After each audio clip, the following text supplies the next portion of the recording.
বন্ধুরা, আজকে আবার একটা রেসিপি নিয়ে চলে এসেছি গরমে। দেখতেই পাচ্ছেন, এই দেখুন নিয়ে নিয়েছি পটলগুলো দেখুন একটু সাইজে বড় বড়ই আছে, বেশ সুন্দর। এরকম বড় বড় সাইজের একটু পটলটাই ভালো লাগবে। এই দেখুন, আর আলু নিয়েছি একটা।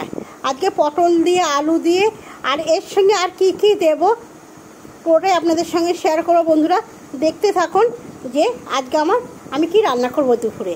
আর এখানে দেখুন আপনাদের দাদাভাই আমাকে পাট শাক বেছে দিচ্ছে। পাট শাকটাও হবে, দেখুন একদম টাটকা পাট শাক, দেখতেই পাচ্ছেন সুন্দর একদম। এই সময় পাট শাক খেতেও কিন্তু খুব ভালো লাগে। আপনাদের দাদাভাই পাট শাকগুলো কিনে নিয়ে এসছে, আর ওটাও রান্না করব। চলুন আমি পটল দিয়ে কি রেসিপি বানাবো, আর সাথে আছে পাট শাক। চলুন বন্ধুরা দেখতে থাকুন, আশা করি ভালো লাগবে রেসিপিটা। পটলগুলো কিন্তু আমি এইভাবে কেটে নিয়েছি, বড় পটলগুলোকে দু টুকরো করে এইভাবে কেটে নিয়েছি। আর আলুটাকে, এই যে বড় আলুটাকে এইভাবে কেটে নিয়েছি, সবটা এইভাবে কেটে নিয়েছি। এবার এটার জন্য কি নিয়েছি দেখুন, পনির নিয়ে নিয়েছি। আজকে পনির দিয়েই পটলটা করব, পনির কষা করব, কিন্তু পনির আর পটলের কষা করব। তার জন্য পনিরও নিয়ে নিয়েছি।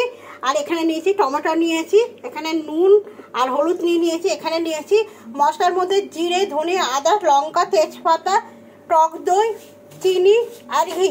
এটা দিয়েই কিন্তু আজকে পটল পনিরের কষাটা করব। বন্ধুরা পনিরের অনেক রেসিপি খেয়েছেন, পটল দিয়েও আমি অনেক রকমের রেসিপি করেছি, কিন্তু আজকে একদম করব কষা কষা একদম। চলুন বন্ধুরা রেসিপিটা দেখতে থাকুন। নিরামিষ একদম পটল পনিরের কষা। আর এই দেখুন এখানে কিন্তু আমার ভাতটা এখন টকবক করে ফুটছে। ভাতটা হয়ে গেলেই কিন্তু নামিয়ে দেবো, দেখতেই পাচ্ছেন একদম। আর আপনাদের দাদাভাই কিন্তু এই যে পাট শাকও আমাকে বেচে দিয়েছে। এই পাট শাকটাও বাছা হয়ে গেছে। পটল পনিরটা করে নিয়ে কিন্তু পাট শাক করবো। আর বাইরের দিকে দেখুন বন্ধুরা কেমন রোদ্দুর বেরিয়েছে। আমার জানলা দিয়ে আপনাদের আমি দেখাই মাঝে মাঝে, যে আমার রান্নাঘরে জানলা দিয়ে, যে দেখুন কেমন রোদ্দুর বেরিয়েছে। একদম খাকা খাকা হচ্ছে রোদ্দুর, একদম দেখতেই পাচ্ছেন রোদ্দুরটা, খুব রোদ্দুর বেরিয়েছে গরমে। পটলগুলো ধুয়ে নিয়েছি, আর কড়াইতে কিন্তু অনেকটা পরিমাণে আমি তেল দিয়ে দিয়েছি।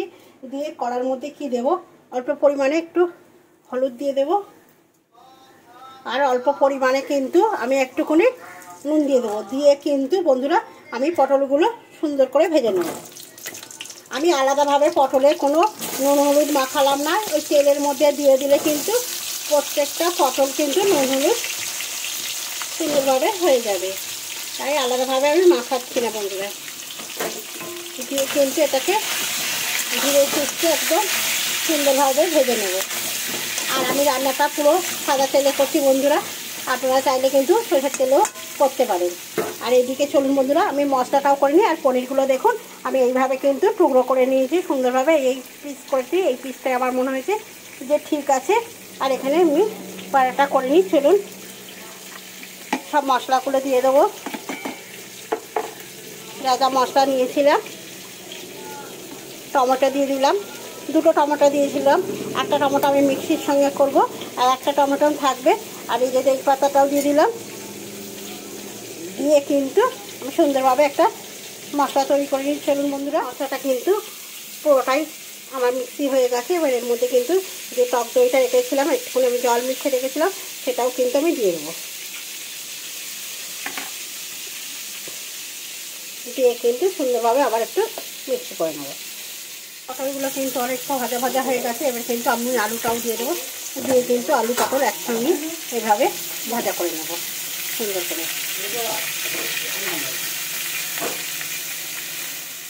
আমার পটল আলুটা কিন্তু সুন্দরভাবে ভাজা হয়ে গেছে, এর থেকে আমি ভাজবো না। এবার এটাকে আমি নাপিয়ে নেব।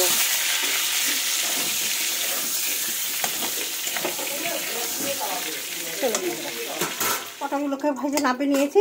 এবার আমি কিন্তু পনিরগুলোকেও একটু ভেজে নেবো বন্ধুরা, একদম অল্প করেই ভাজবো।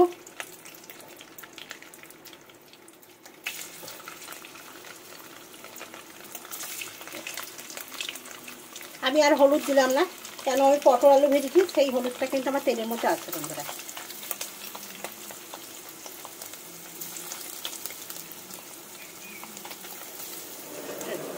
পনিরটাকেও বেশ সুন্দরভাবে উল্টে পাল্টে একটু করে ভেজে নিই।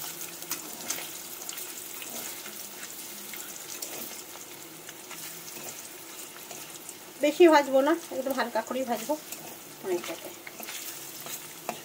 বন্ধুরা পনিরটা কিন্তু ভাজা হয়ে গেছে। আমি বলেছিলাম আমি হালকা করে ভাজবো, আমি বেশি ডিপ করে ভাজবো না। চলুন পনিরগুলোকে, পনিরটা কিন্তু আমি নামিয়ে নিয়েছি। আর এখানে যা তেল আছে আমি সেই তেলের মধ্যেই করবো।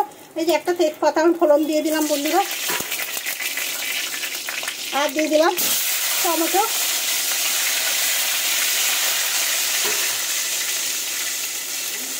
টমেটোর মধ্যে একটুখানি লবণ দিয়ে দিলাম, তাড়াতাড়ি এটা নরম হয়ে যায় বন্ধুরা।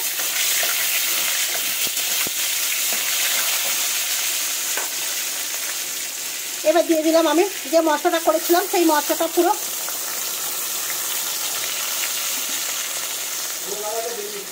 স্বাদ মতন লবণ হলো,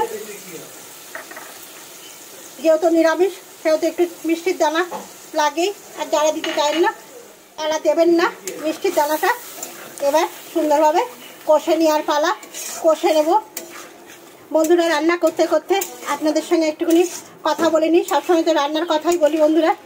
একটা রান্নার ভিডিও সেই সব বন্ধুরাই যে করুক না কেন, সেই ভিডিওটা তৈরি করতে গিয়ে কিন্তু অনেকটাই কষ্ট বা অনেকটা পরিশ্রমের মধ্যে দিয়ে যায়।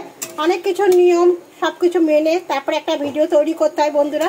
সেই ভিডিওগুলো যদি একটু বন্ধুরা দেখে বা শেয়ার করে বা কমেন্ট করে, তার কিন্তু মনের ইচ্ছাটা অনেকটা বাড়ে যে হ্যাঁ আমার ভিডিওগুলো আমার বন্ধুরা দেখছে বা কমেন্ট করছে। সে কিন্তু আনন্দও পায় যে হ্যাঁ আমি এটা পরিশ্রম করে ভিডিওটা করেছি, করার আমার সার্থক হয়েছে, তাই না বন্ধুরা? সে যে কোনো ভিডিওই হোক না কেন, আমি যেমন রান্নার ভিডিও ছাড়ি, অনেকে হাসি ঠাট্টা, গানের, নাচের, অনেক অনেক রকমের ভিডিও মানুষ ছাড়ে। সবাইকারটা দেখলে পাশে থাকলে কিন্তু সবাই কিন্তু একটু আনন্দ পায়। তাই বলি কি বন্ধুরা, সবাইকার কারো ভিডিও এলে কিন্তু ঠেলা দিয়ে উঠিয়ে দেবেন না, একটু দেখবেন, একটু কমেন্ট করবেন, তাহলে কিন্তু সেই বন্ধুরও খুব ভালো লাগবে যে আমার ভিডিওটা এই বন্ধুটা দেখছে বা এইটা বলছে। খারাপ হলে কমেন্টে জানাবেন যে হ্যাঁ রান্নাটা ভালো হয়নি, বা নাচটা যারা নাচ নিয়ে গান নিয়ে করছে তাদের বলবেন হ্যাঁ ভালো হয়নি, আরও ভালো করতে হবে। কিন্তু একটু দেখে একটু কমেন্ট করুন, তাহলে কিন্তু আপনাদের থেকে অনেক কিছু শিখতেও পারবে। কমেন্টার মানে হচ্ছে অনেক কিছু বন্ধুদের সাথে শেখাও যায় বা কাজের আগ্রহটাও বাড়ে। এই যে রান্না করতে করতে কিন্তু আপনাদের সঙ্গে অনেকটা বকবক করে ফেললাম বন্ধুরা। বকবক করতে করতে কিন্তু আমার এইদিকে মোটামুটি মশলাটাও দেখছেন কষানো চলছে।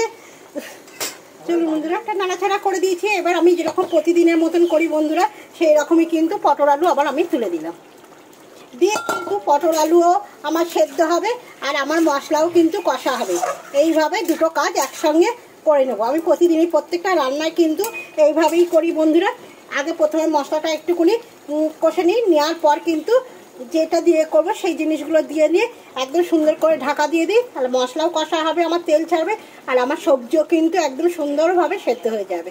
চলো বন্ধুরা, তাহলে একটু ঢাকা দিয়ে দিই। এবার খুলে দেখি যে কেমন কষা হলো।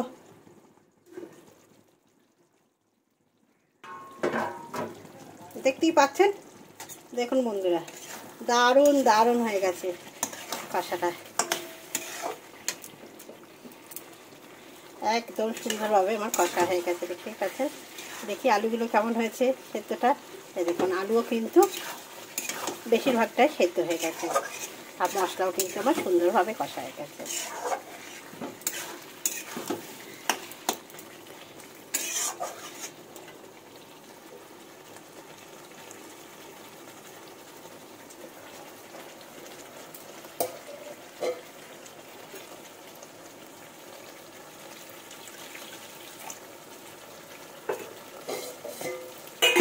এবার এর মধ্যে আমি কোনো জল ইউজ করবো না বন্ধুরা, দেখতেই পাচ্ছেন দুধটাকে দিয়ে দেবো। এটা হচ্ছে আমার মাদার ডেয়ারি দুধ, আপনাদের কাছে যা দুধ থাকবে সেটা দিয়ে করবেন।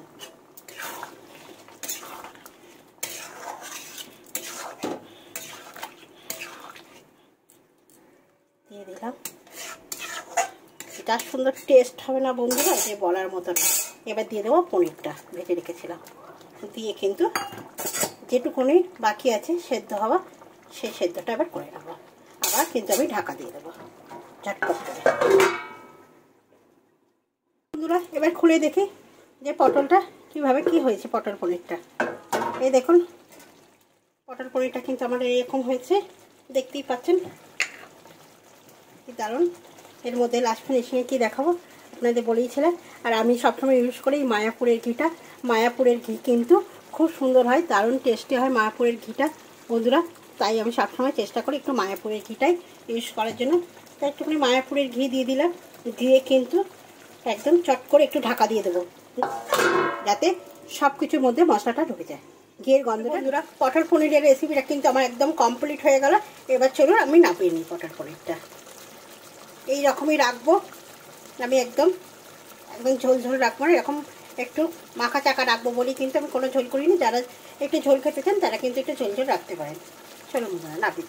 দেখতেই পেলেন বন্ধুরা একদম পটল পনিরের রেসিপিটা আমি কিভাবে করলাম, একদম নিরামিষ পদ্ধতিতে একদম করলাম, কিন্তু খেতে খুবই সুন্দর হয়, যে বলার মতন না। এইটা পটল এই পনিরের এই রেসিপিটা দিয়ে আপনারা ভাত, রুটি, পরোটা, লুচি, ফ্রায়েড রাইস সবই কিন্তু এটা দিয়ে খাওয়া যায়। তা একবার এইভাবে বানিয়ে দেখুন, আশা করি আপনাদের ভালো লাগবে। আর যদি আপনাদের ভালো লাগে আপনার দিদিভাইয়ের রান্নাটা, তাহলে কিন্তু পাশে থাকবেন, একটা লাইক শেয়ার কমেন্ট করবেন বন্ধুরা। শুভ দুপুর।